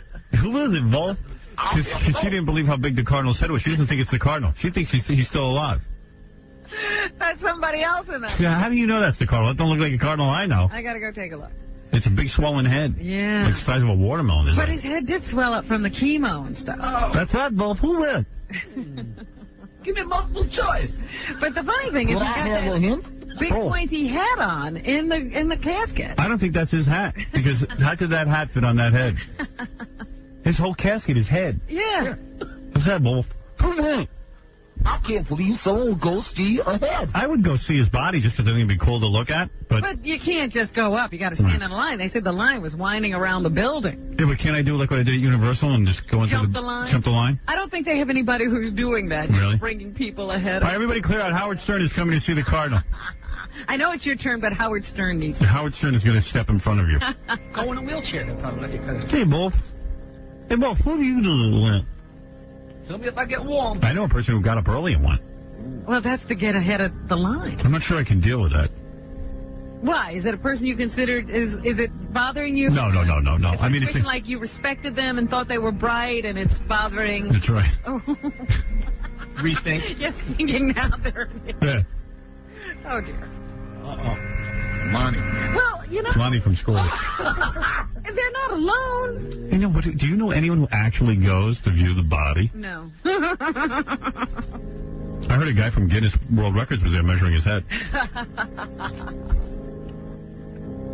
Bob Wolf, tell me who went, please, Wolf. I'm compiling information. I'm like the FBI. Well, everybody's talking about how important it was to their lives, and I'm like, well, geez, it had no effect on mine. It had zero effect on my life. Wolf, feed me information, and I'll help you grind out a show. Oh, that's simple. Like a blender. But a lot of dignitaries are expected there today. President and Hillary, First Lady Hillary Rodham, Hillary First Lady Clinton will be there. Not Hillary Senate candidate Clinton. Right. And the two presidential hopefuls, Al Gore and George W. Bush, will also be there. Thank you both. So they expect the Midtown area to be clogged with traffic today. O'Connor will be interred in the crypt behind the altar at St. Patrick's Cathedral in New York, so he's never leaving us. When I'm there, I'm going to bang him. And the Pope sent over the papal nuncio. Hey! What about Fonzio? Here is President Clinton, who mentioned the Cardinal to reporters yesterday, number 5. I thought he was a very strong guy. He had very strong convictions, and he disagreed with me on a lot of things. But it didn't bother me. He still represents the Catholics of New York. Can anyone get close to him with a microphone? No, he's yelling.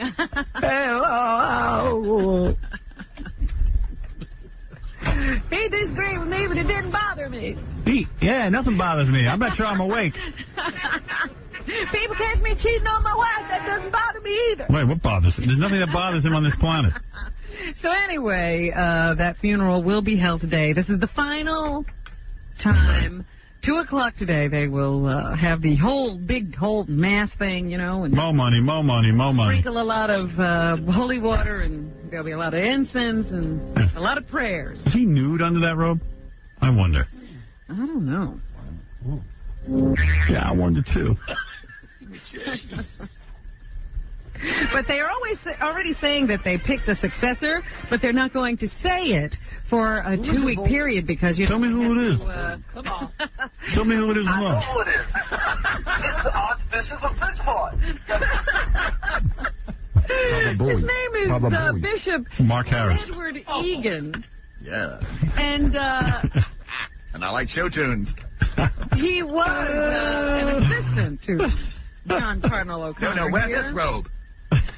And I wonder about this guy because he's got a brother-in-law who's shooting off his mouth. Put some potpourri in that smoking bird.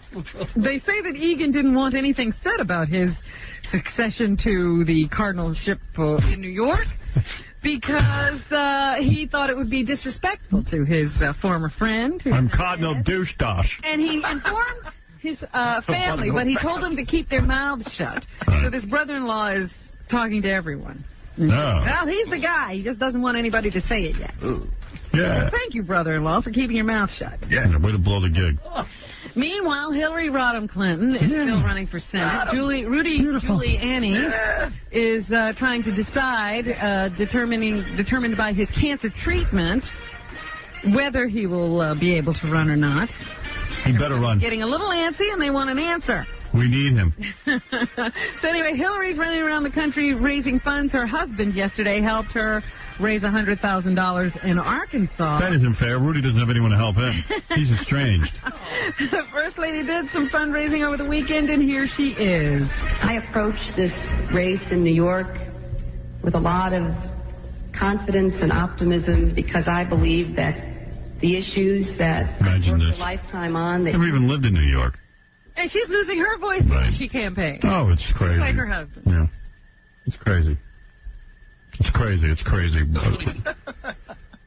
I mean, yeah. President Clinton, he was there. Like I said, he helped to raise all the money. And here's what he had to say. Number 7. In my whole life, I have never known anybody that had a better grasp of the issues, a better ability to organize, a better ability to get people who thought they would never get... Yeah, but she didn't know you're cheating. Well, why isn't she president? And to get up every day and just keep going. And yell at me. Still has time to hit me while I'm eating cornflakes. I would like to break Savannah's arm. Spit on her back. Humiliation is my thing.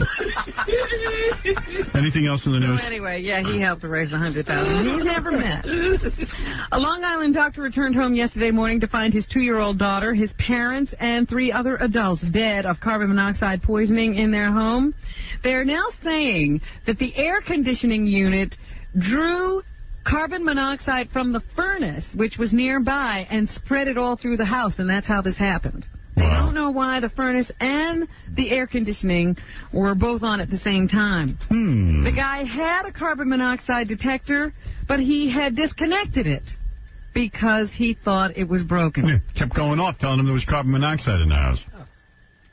Police also found the vent for the house's heating system and cooling system closed.